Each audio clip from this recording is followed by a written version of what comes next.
Now, 3, 2, 1. All right. Welcome, and good morning, good afternoon, good evening, depending on where folks are joining in from around the world. Welcome to Conversations with the Oracle. Today is our final conversation with Quincey for the month of February. I'll just say for the month of February because I don't know if I'm going to ask Quincey back later, but now this is our last conversation for the month.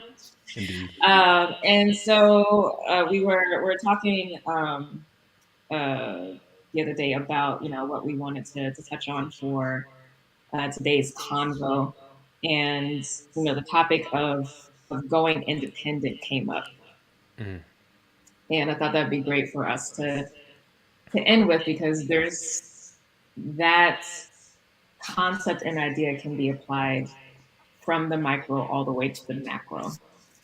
The first thing that comes to mind for me is independence as it relates to work and career things, as well as independence within the family unit and what that looks like and what that means, and the challenges and the opportunities and the freedom um, that shows up with both, and the fact that, at least from my experience, it's a mixed bag always. So, freedom has a cost, independence has a cost, right? Yeah. Yeah. Don't it Um, though? but depending on, what you need and what you value, what you desire, the cost is necessary. It's necessary. Oh man, I struggle with that.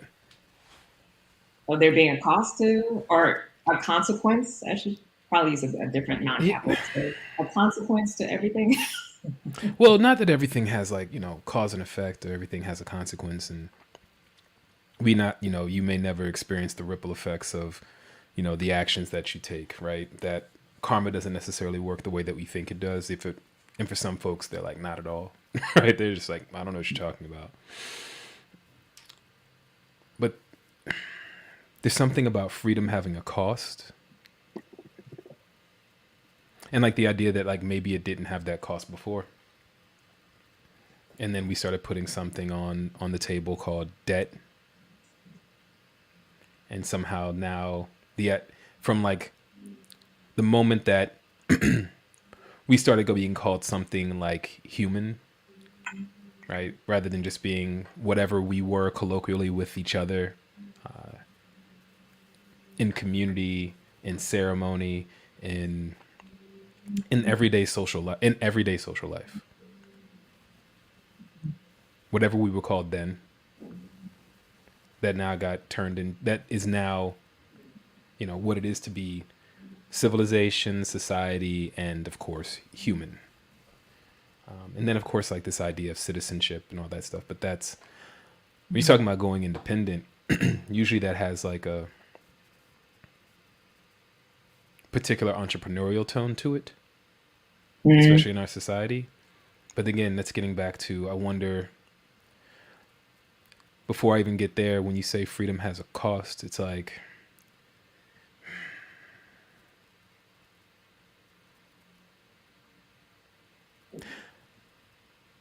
is not, again, back to that, not to be too romantic, but did it always?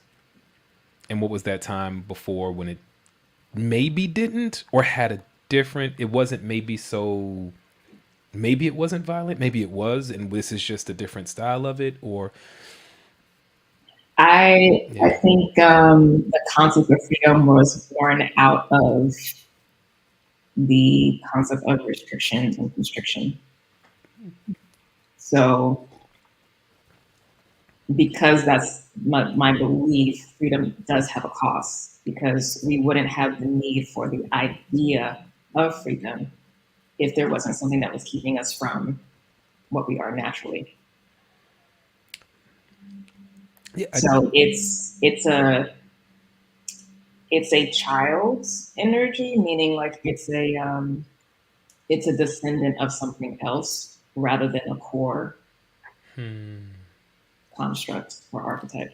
Yeah, I think that's where I find most of my I think that's where I find most of my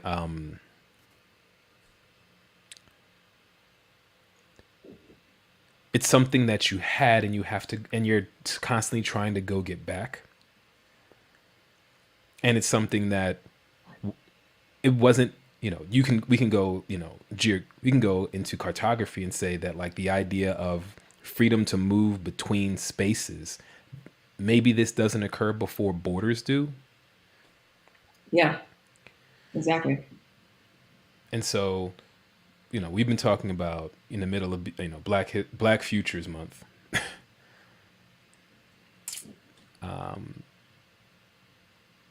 Having all of these conversations, love, black artists, now Are independence, we really thinking? say it again. Are we really thinking? Are we really thinking? The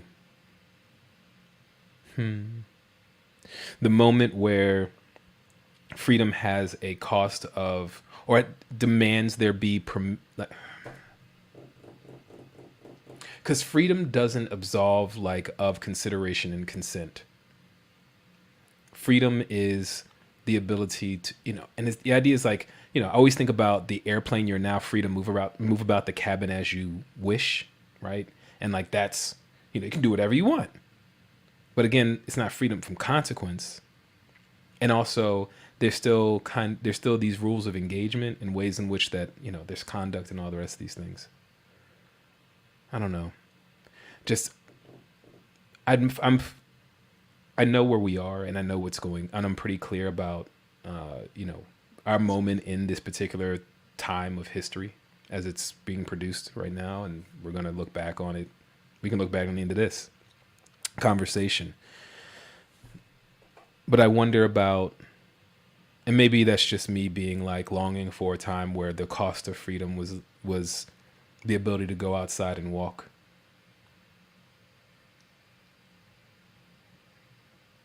Is that the cost of freedom or a benefit of freedom?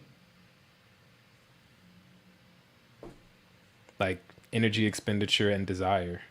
Mm. A willingness to do something close to being lost, and like that not being, because of all the rest of things, that not being the most, you're not actually lost. You're just you're just not close to your community. Mm. And so when I think about it from the idea of going independent, and when I look at freedom, and I think about moving away, the idea of being lost and away from community, it always flows back to the other word for me, which is like those interdependent relationships. Mm-hmm. And so that's a hell of a needle to thread right there. But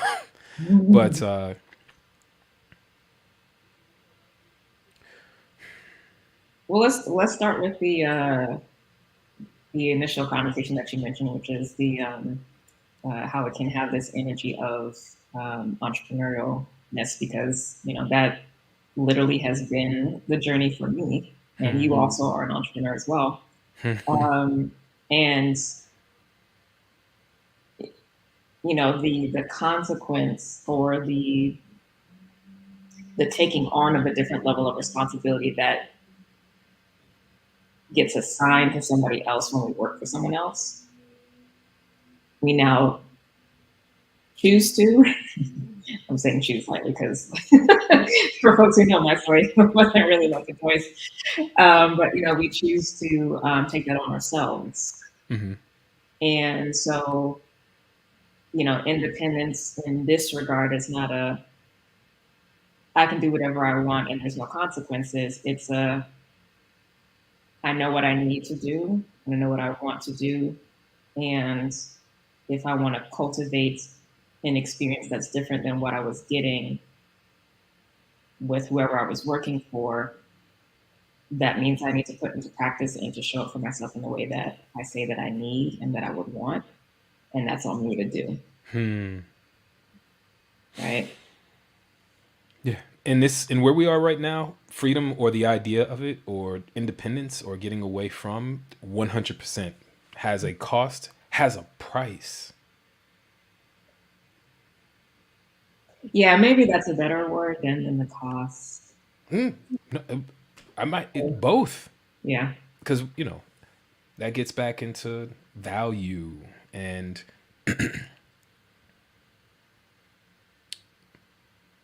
I'm always stuck in the moment of, and maybe this is just the intellectual corner that I've painted myself into, of like, we don't assign value at the place where value occurs.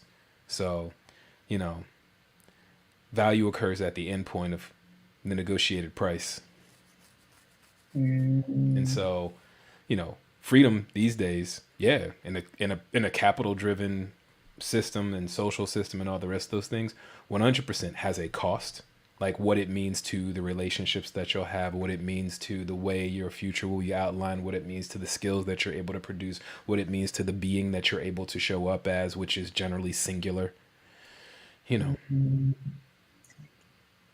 I want to go back to that, but for you, what has that? What I know you know my story. I know folks who have been with me for a while know my story. But what was your shift from working for other to then working for self?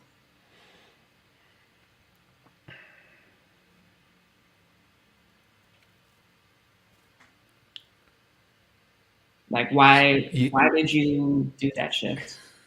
so I'd been, you know, uh, this gets back to business school and the fact that, everybody makes, their determinations about how they're going to engage with this system, whether they're hip to it or not. And so I was in business school and I graduated and I got my first job, and sorry, not first job. I'd already been working. That's how I got that job. It's like you need ID to get ID.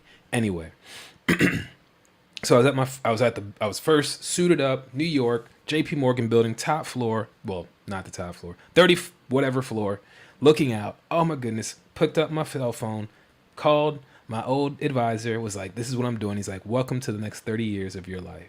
And he was like, yeah, yeah. And I was like, and then there was like, yeah, like he said it, and he was like, there was that, yeah, and then there was like a, yeah. I felt to it of like, I looked around at everybody in my surround and what they were dealing with relationship wise, what they were dealing with health wise, what they were dealing with longing for wise. And of course, the problem of leaving the promise of leaving any one particular doctrine or dogma, right? Of like, I'm going to work and do this thing called work and like build myself a career off of this job that I have, build a career, and then have like a reputation built off of that career, which means that I can go out and do those things. Leaving that dogma and then saying, I'm going to go and do this on my own, which sounds like independence. I want to be independent. But it's not really what you're going after, and you don't figure that out until much later. That like, even like, not that you've been like, oh, I've been sold like a, but just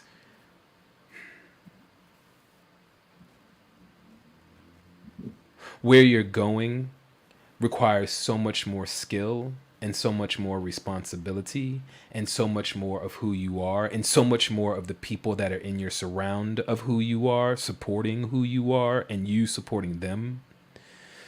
And you're still going to have to work with an organization that's telling you what to do.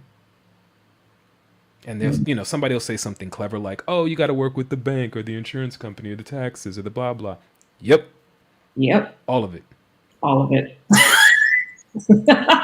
And this All isn't, of it. and this is, if it sounds like it's a deterrent, this is just what it costs. This is just the This is consequence the of action. price. This is the price. Yeah. Oh, yeah. Oh, we haven't even gotten to taxes. Hmm. I love what you said because it actually like touched on what I wanted to circle back around to, which is this cost on relationships Mm-hmm. and health, Mm-hmm. which my newsletter I just put out yesterday, I was talking about, breast care recently. So I'm going through that journey right now.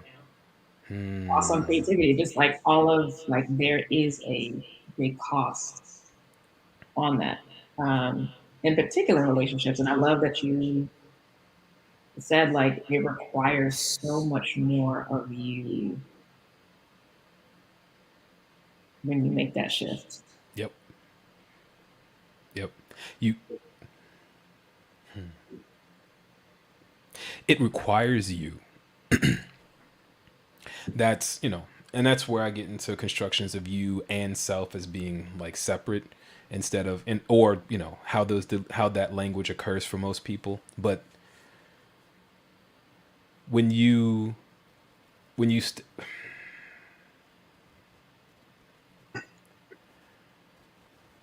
that Fred Moten series that I have back there, Black and Blur, Stolen Life, and The Universal Machine. It's a trilogy. It's a nonfiction trilogy of wonderful, like, just, and consent to not be a single being. And the idea that, not even the idea, you sign up for a job, copywriter, creative director. You sign up to be a single thing.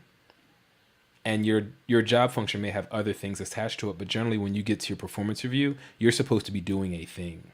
It might be in series, it might be in conjunction, but you are to be doing a single thing. You are to be a single being. You are not to be the creative director that does accounting. We are not to be the strategy director that's doing human resources. Right? We already have a human resources person that. We have another person that specializes in this. We have another person specialized in this. However, if you're a human resources consultant, either you have an accountant or you've done the work of trying to be an accountant and then you realize that you need a bookkeeper, you need an accountant, and it doesn't get, it's not a panacea, but it can be done. And in this particular environment where we're at right now, it's gotten to the point where the cost of not having something that is separate means that, like, it's gotten to the point now where it's almost a part of, oh my goodness, I'm getting off on so many different tangents. Yeah. It's almost a part of your investment portfolio in who you are in this culture, in whatever this thing is. This isn't a culture. This society, this civilization, like, you have to have some independent instrument or independent way that you cultivate you and self in a way that, like, so that way you have, you may still have the amount of people that I know that have decided to keep their job, decide to start another business, and they don't call this, oh, I got a side hustle. No. I've got a business. Why? Because for them, that's their risky portfolio option. Yeah. Right? They're just like, no. I've started a business. What do you do? I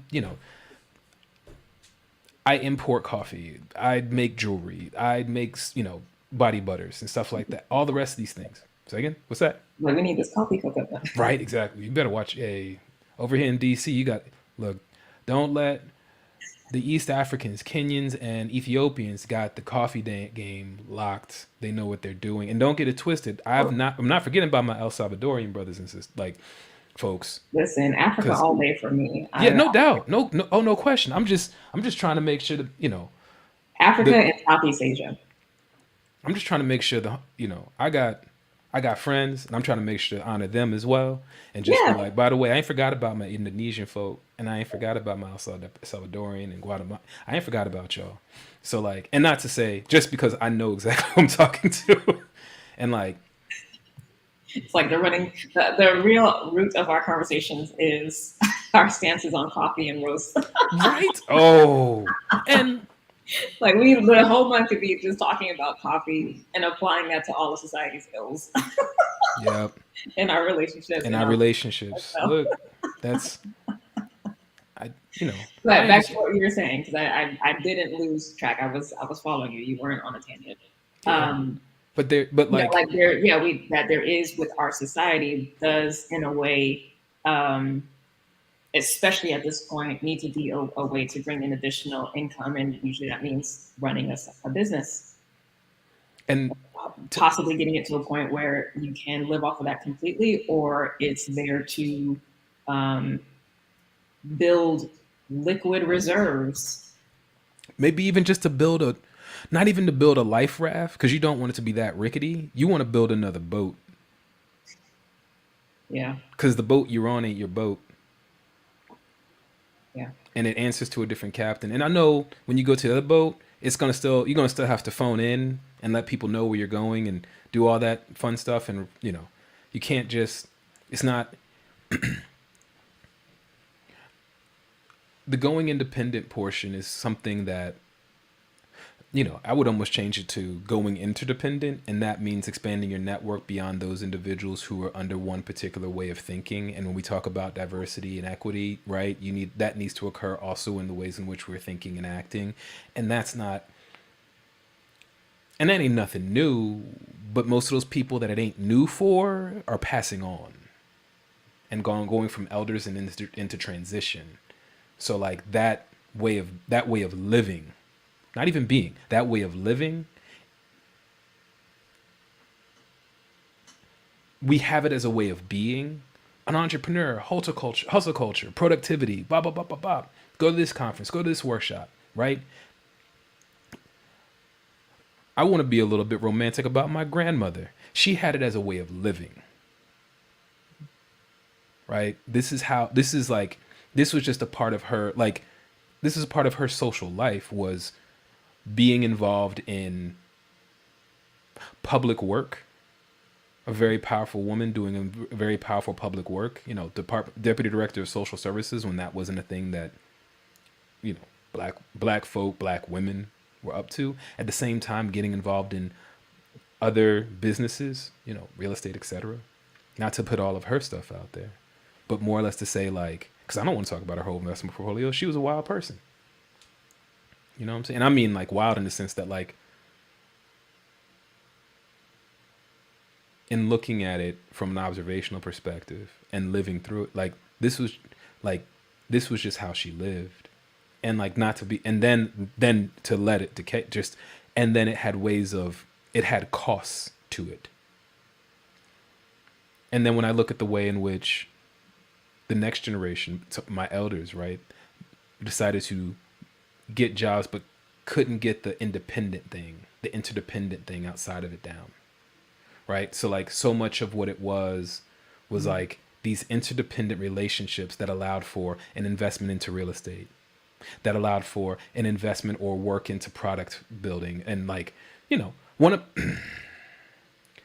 and that allowed for, before I go from that allowed for her to not just rely on something that was seemingly stable, a government position and job that worked with people, but also allowed her to amass another investment house outside of the 401k, outside of the pension, outside of all of these things, that said, here's another bucket. And how that allowed, without trying to climb the social class ladder and economic class ladder, but just being house, cool. Vehicle, done. Where do I live? I like it. We're cool. You want to move to a nicer part of town? What's that called? I don't, nope.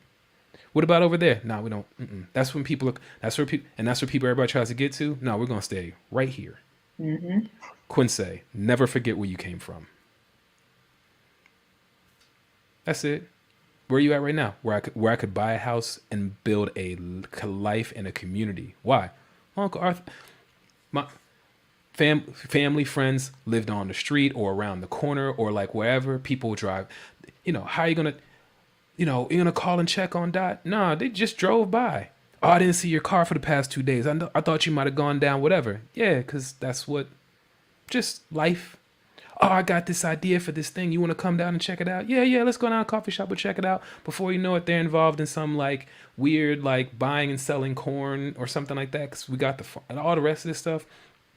And it sounds like a lot, because it sounds like, oh my goodness, it must have been so much. No, it was not a lot. But cumulatively over time, outside of the work that was already being done, the social life also included let's figure out other ways to make sure that just in case the government with the straight job gets squirrely, we got something else.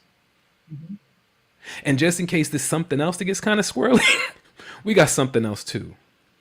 And Well, this sounds like hustle culture. No, no, no, no, no. Let's not get it twisted. This wasn't wake up at 4 a.m. and work out and do.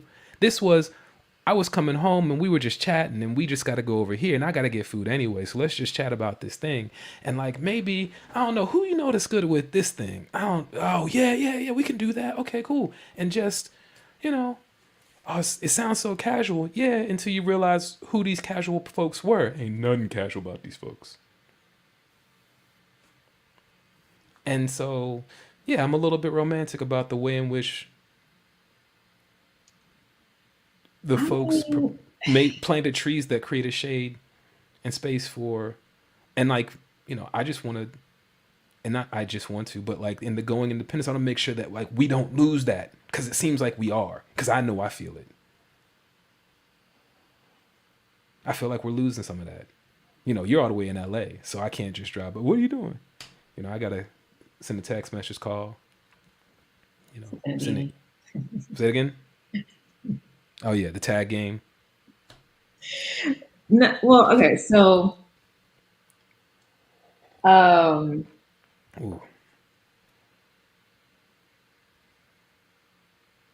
please be romantic.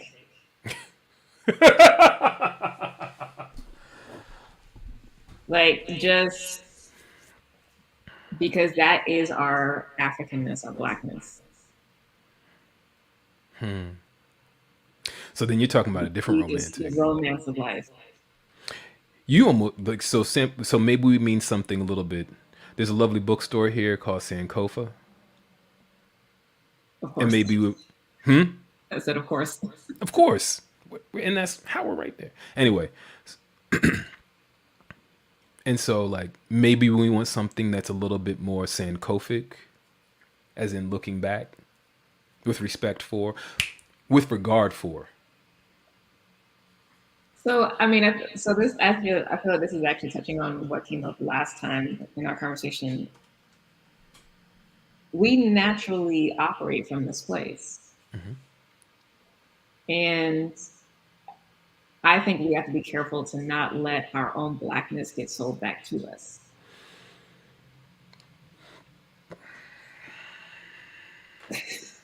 I just felt that. So you want to start a fight?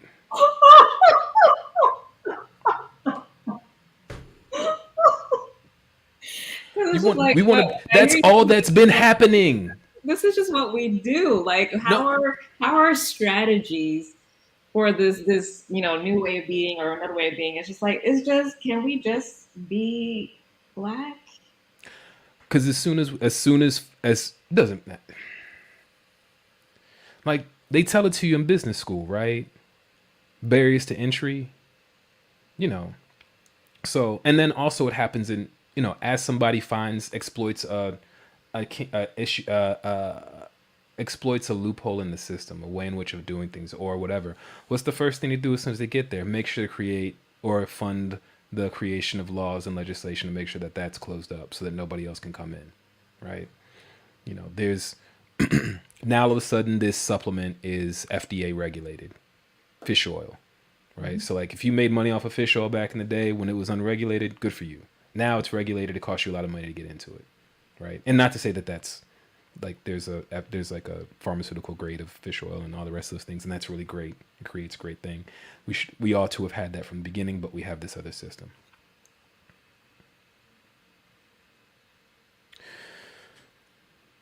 But like that's our imperative, is to make sure that nobody else comes behind us, right? And not to be as Black folks, to be like that's what we all get schooled in. Yeah. Is that in order I was talking about this earlier today, that like it's a weird if people want to talk about nuance, I'm so nuanced. I play with nuance, Quincy. I play with, that's why I get down. Okay, cool. Why is it in order for me to win, you have to lose and be lesser?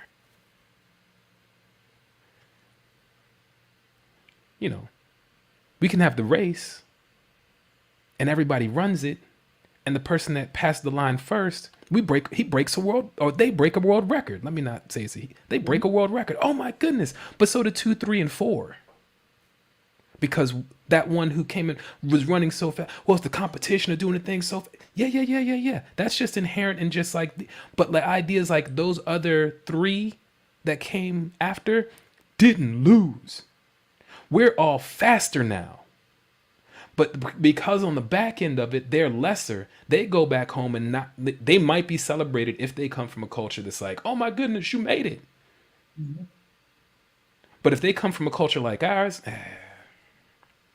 if they come from this thing, you got it first. If you're not first, you're last. Right there. Right. Rather than like, did you cross the finish line? That's one of the first things. Like when I moved out here to LA, and I remember like completing my first script and just realizing like, oh, I just did something that like 75% of the population just does not like. The completion of a thing just does not happen. Like, did you even just complete the race? Nope. We're not even going to talk about like, you know, in terms of your intention for like how well you want to do or like the kind of skill you want to bring to it. Like none of that. Just did you complete the thing? In exploring, or not exploring, because I don't want to, but in mountaineering, you know, it's always about getting to the summit and coming back. Right? You know, it's not over. Right? Like, you got to come back. There's another thing that's nearly just as cool. It's the story of when they didn't make it to the top and how they made it back.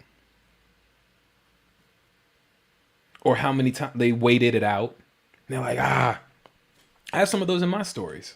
You know, I went out for one of my first big. I'm going to be out for 3 days. I ended up being out for 4 days. I'm going to do this. I didn't do that at all. What happened? I survived a blizzard. Like literally like insane winds. I can't even make. Rob wrote a whole thing about it. I'm gonna let his reserved Britishness take over, because he tells it in this way that's like very constrained. And then when I tell it, I'm like, here are the facts. Here is what happened. And then I can tell another story about what happened that's even grander than that. However, this is actually what happened. And so, yeah, we hiked out. The blizzard moved in. We got stuck in the blizzard on the hike out during December. So that means it was getting dark at 3 where we were at. So like that means, or started getting dark at 3. That means by 4, which we were supposed to already be there by then, we were still in it.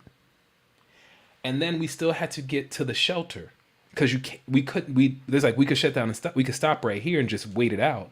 But like, we're also, according to the GPS, close enough that we should be able to get there. So it's like a decision must be made, not choice, decision. Either we're going to continue or we're going to stop here. We made a decision to go. And so we get there, we get in the middle of a blizzard. Oh yeah. Mm-hmm. Yep.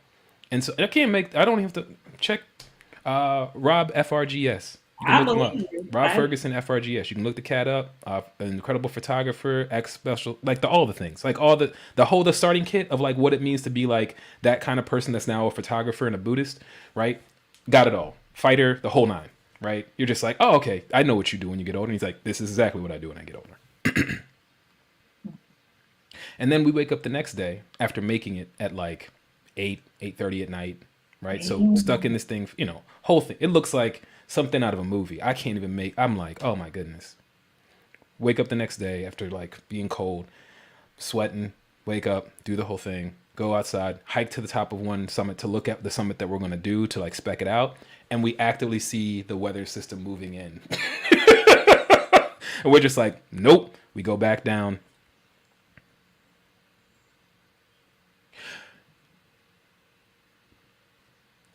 Everybody on, like, Rob doesn't go home without me.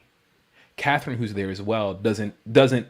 We switch positions because Rob's the most, and he'll sometimes go in the back and let one of us lead, right?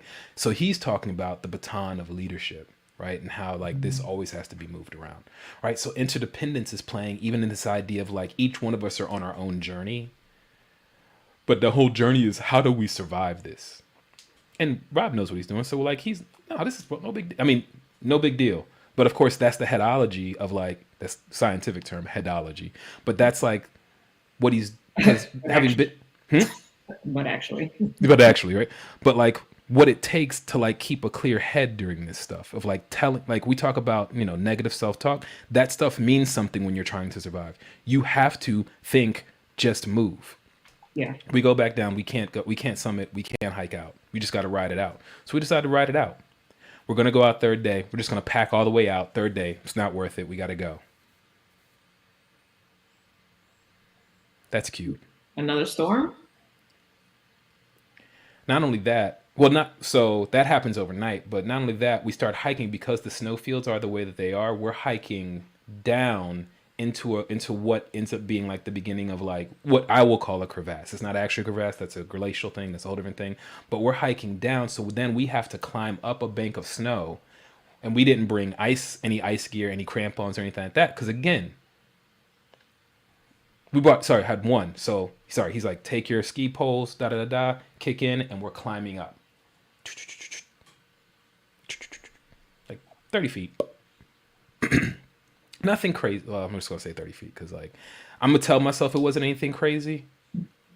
Because that's what I've told myself the whole time. So you Right? can keep moving and survive. Yeah. So I'm fine. But like this is what's happened. Because like when you're going through it, it can't be crazy. Right. It has to just be 1 foot, one hand at a time. And so like, we all of a sudden get out and the lights start going down again. And it's like we're looking at the the kilometers out, and it's just like that math don't math. So we're gonna have to bury down, put up the tents, do the whole thing. So we tent up, blah blah, wake up the fourth day now that we weren't supposed to be out there for. Right? And like, we have some extra here and there food, but like we had planned on, we left early. We had time on our side. Like, right? Like, so this whole like, it just takes time. You don't know what time. We don't know time. We try to measure it and we're terrible at it. That's why we get so mad at when everybody shows up. Anyway. Because we don't even know what the fuck we're asking for. Wait, so were you tenting at the top of that climb? You tented at the top of that climb? No, we didn't even climb. We just climbed out of the snowbank and then hiked out. Still, just kept going. Because like, this is only, like doing this, we went like 2 hours down and then had to hike up. And then, because we thought we were going one way and the actual was on the other side. So like we had to hike up and then went over and then did the thing. It was cool. It was actually really cool when I think about it. And like all the things we do, like, man, I learned, that's where I fell in love with, when I got done with that trip, I fell in love with crappy coffee and incredibly good coffee. Yes. Like, terrible coffee on a hike is delicious. I don't even want good coffee on a hike. I want your worst coffee. I want instant in the water. Like I don't even know. But once I get home, I want whatever. I want a specific thing, right? Because now we're getting into, I want to live, right? I don't want things reminiscent of home. I want home. And so like, yeah. So there's just like this. No, day 4, what happened? Day 4. Day 4, we start hiking out. I'm coming out the northern parts of Scotland, and so we're hiking out. And all of a sudden, these people like waving. I'm black as I am, so they're like, oh, hold on. These every once in a while, so he's doing this Norway next, and every time he's like, oh yeah, that's gonna happen because this was where we used to hang out. But like we don't do that. We don't do that way anymore. Yeah. And I don't mean like. I know. I mean the global we. I know. And so, talking about my indigenous folks, talking about my black folks, talking about folks that like partnered up and like were about that life when it came to be about that life. Mm-hmm. The reason why some of us even got property to this day, don't get it twisted. Revolutionary action was working together. The racism wasn't so essentialist, and that is to say, like stuck on phenotypic, like attributes. It had other things going with it, and still had that. Like it wasn't just that. Yeah. And that's like your independence isn't just isolation. The isolation is abusive. Like your independence is about the interdependent relationships you have, even to the current position of like your job. Where are you right now? Oh, I hate my job. I just want to leave. What happens if you just leave in 6 months? The question that so many people are asking themselves right now. Oh, I just want to leave. Okay, what happens if you just leave in 6 months? Well, you tell me not to leave. I am not. I am not doing that at all. Yeah, but like, what world exists out of this job, and what are you going to take responsibility for? Because whatever you choose in any regard, it has a cost. Yep. So what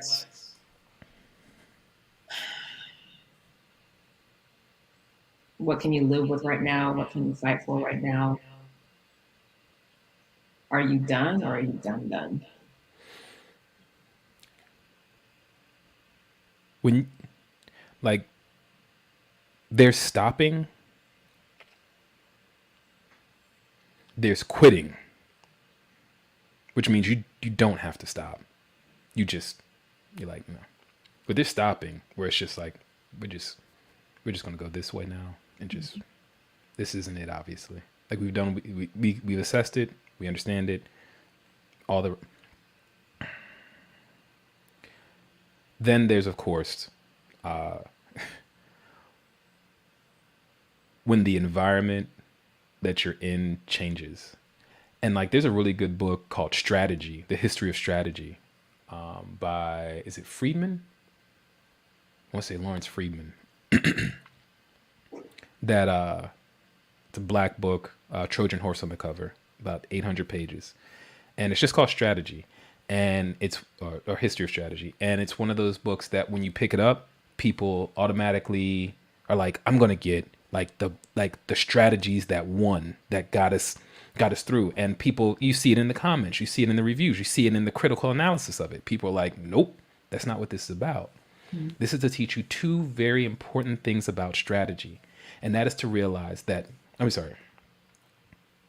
a few very important things about strategy, two of which are like the main takeaways. And like, the idea is going independent. The idea is like building a better career, so that way you can have these interdependent relationships and exist and like build these organizations. Or if you're one of those people that's like, no, I'm going to do the whole thing with the relationships and like, you're making that decision.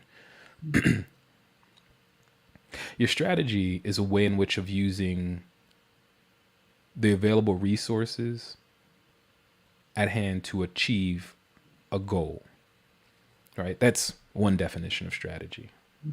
Under different contexts it has, but that's basically, you got to identify the problem so that way you can do it. But like, they'll get into strategic methods. And when you're planning after your strategy, once you figure out the strategy, you got the plan, you're going to go to execute.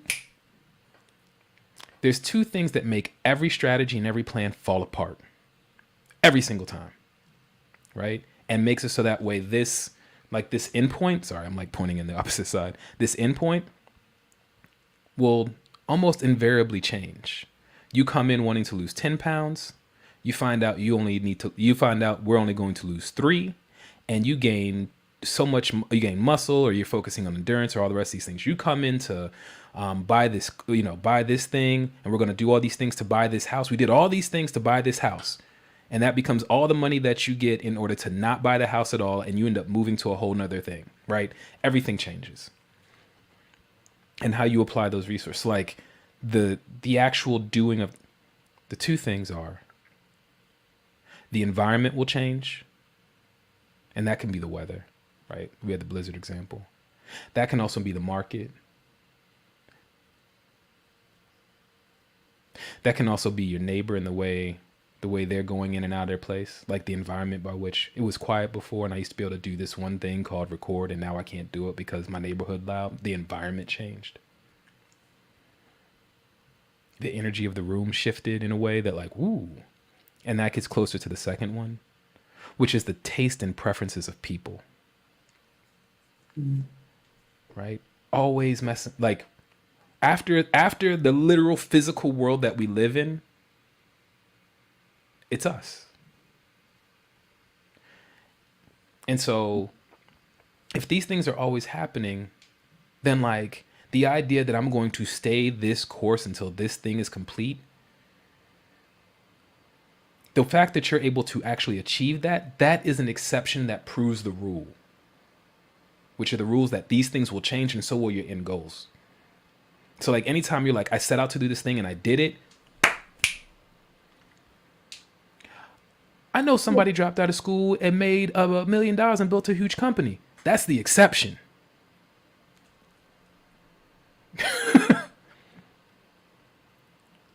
We're watching right now in real time, you know, versions of individuals who are living having done that.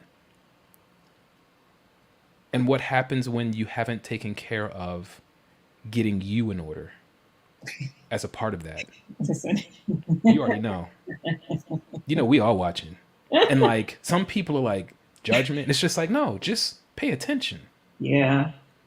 So this is my thing of like how we can use the outliers as a map for what is most likely actually going to be the closer to the true reality that someone's going to have, trying to follow a similar path.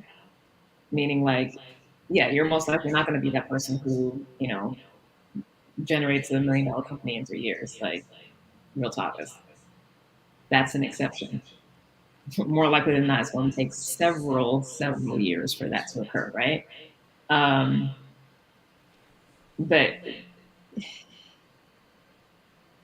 and that does get back to like that cost that you're talking about. Of like, you know, okay, even if you wanted to try to emulate being the exception to the rule, are you prepared for the cost that that's going to require? Loss of relationships, most likely going to be a loss of health in some way, shape, or form. Existential crisis, like what are my beliefs? What have I sacrificed? And then want to be like,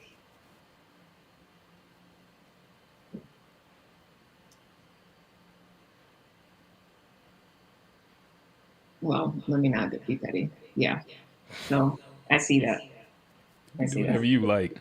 I, The conversations I've had with some folk over the past week have just, you know, just say what you need to say. And this is coming from somebody that's constantly adjusting what I need to say. So like, don't, I'm saying that out loud, but I'm also, I'm hearing myself.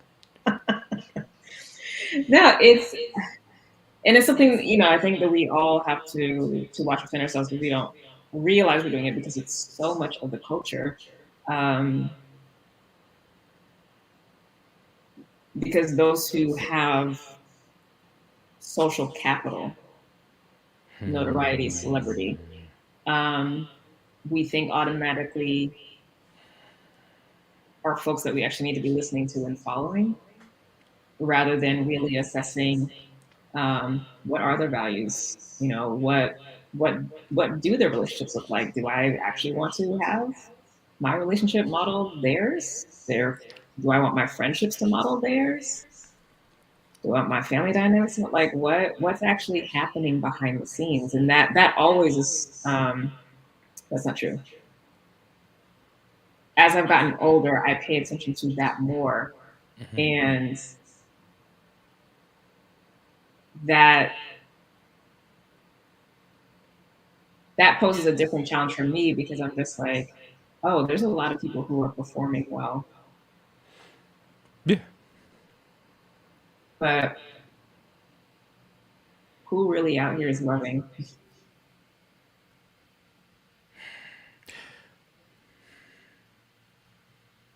Because I'm actually out here loving.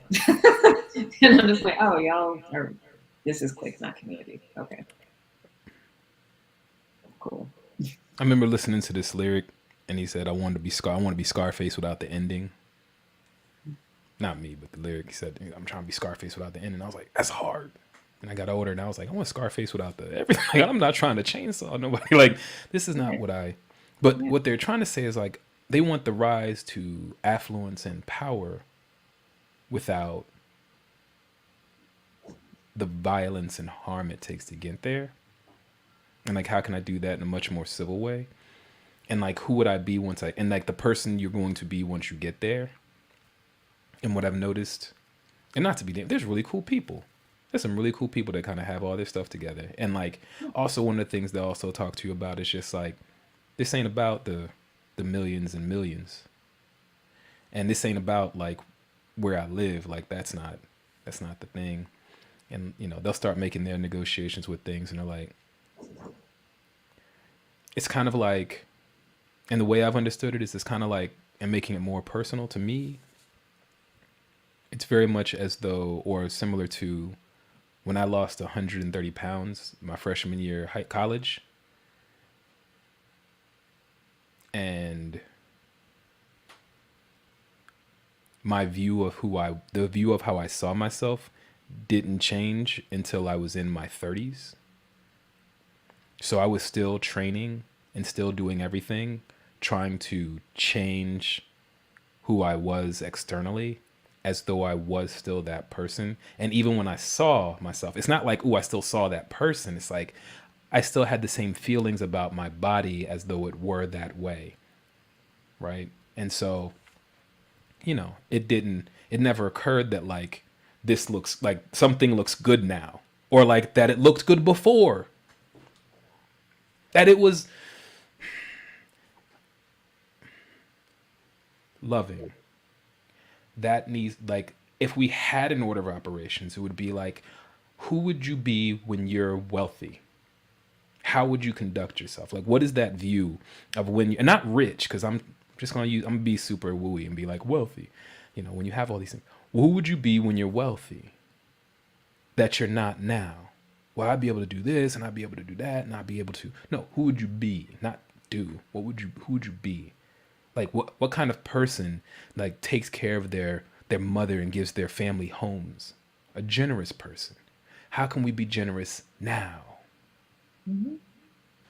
Like, right? How can I love who I am right now? Because if I don't, it's going to take a decade of months of Sundays in order for me to go back and unlearn that trained in and programmed in behavior of, I've got to be this way, and this kind of like self-talk and negative way of like, yeah, like this is my only fuel.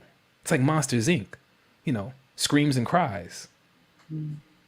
Meanwhile, I want to be fueled off of joy and laughter. And like, I'm not telling jokes. So like, I'm not telling jokes to myself. I'm not even funny to me. I can't, this ain't gonna work. But like, you don't have that view because you're used to running on this particular way of doing it. You need something else. And the environment is particularly carceral as well. Mm-hmm. To use but just harmful. So like, there's a reinforcement that like this harm produces results. It's not the best results, but it produces results. So like, why not? Why not talk down to myself and say like, why can't you get, like, if this just looked blah, blah, blah. I'm sitting there working with folks and it does look like that. And they immediately go, man, I'm just trying to work on this. And if it just looked like, because again, it's not even that they're not appreciating what's there. They're always going to see it as something to be complaint about, because that's what motivated them to actually get that thing to happen the first time.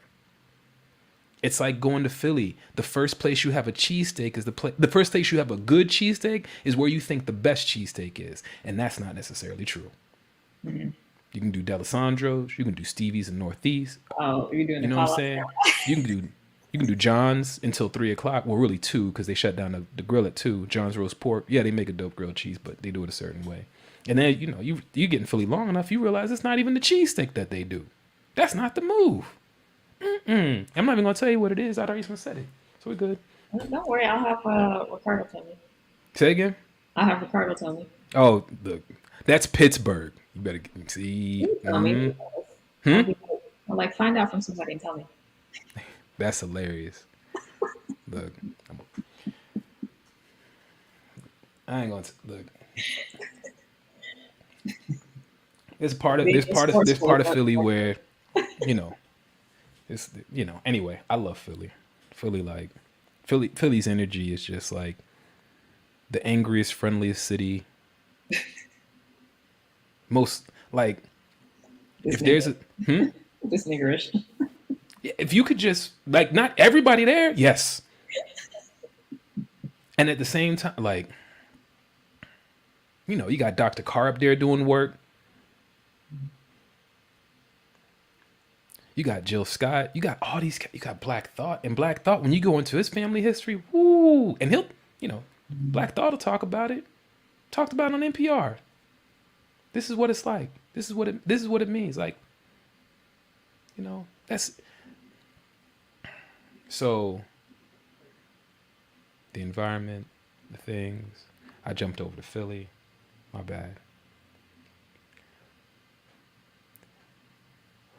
When we talk about with regard for, and the idea of like being romantic about, and like the difference between being, and like that as a distinction from being like, or not even distinction, completely different from being like Sankofic, like, right, is to retrieve, to go get, like that idea of like looking back.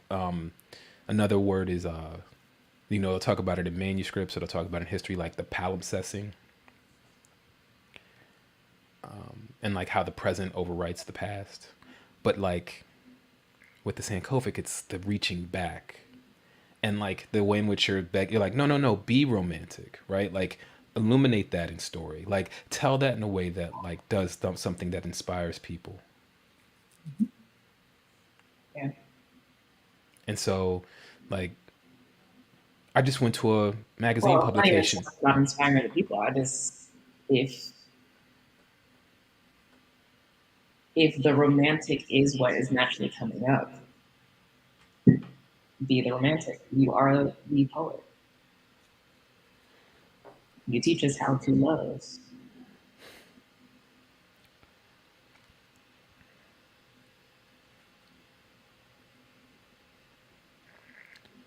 Understand that's what's at stake when you ask somebody to do something in a system that runs on capital. That means that you're both not going to be reaping that, and therefore the value, because it's set at price, the dollar figures, the value for that thing is not going to be recognized in the system. It's only going to be recognized between the two of you. And so if you take that which you produce between the 2 or 3 or 4 or 5 of you, and then go out and produce capital with it as a singular person, you've now created an isolated relationship, not an independent one. And like anytime you go out and you make money with that thing, that's something, even if you had a company, that comes back to the operating costs of the company. Part of why we hide out in the church, not just because it's a nonprofit organization, not just because of the shelter, not just because we've cooked food on Sundays, Wednesdays, and Fridays, not just because it's a place to plan, not just because the sum of all of those things, because it does all of those things, and Jesus, for those people who are about that, but it's doing all of those things as well, and it's got school, but not just Sundays, like, right, like there's other things going on. And it's those interdependent relationships that made the Black church important. Yeah. Not just the